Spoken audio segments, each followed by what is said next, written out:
Hi guys, today I'll be teaching you how to add a countdown timer to GDevelop in under 2 minutes. First, we add a new text to our project and add initial text to 0. You can also choose a font and resize how you want your timer to look like. Once you're done with that, just place it in.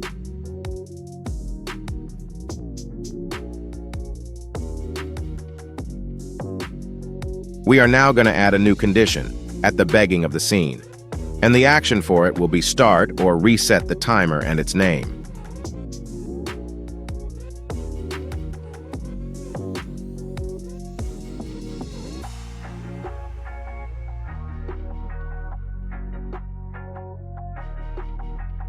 Next, you do an action with no condition.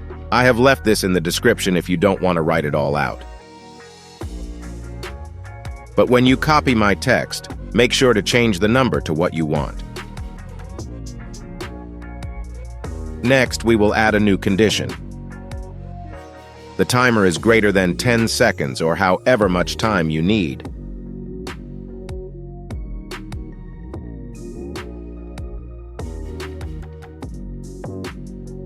And the action will be change the scene to game over,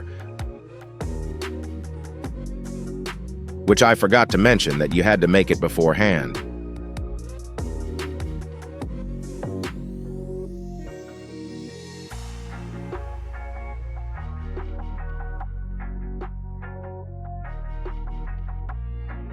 Once you do that, just copy and paste. Timer is greater than and put it on the row below.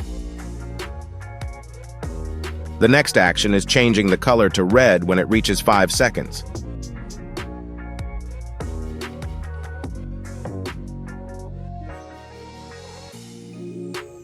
As you can see, I made a mistake.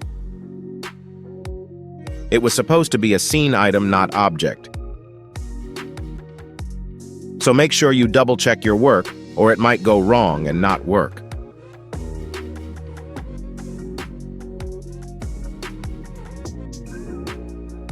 As you can see, we have been successful as it's working. Thank you so much for watching. Any questions, just ask.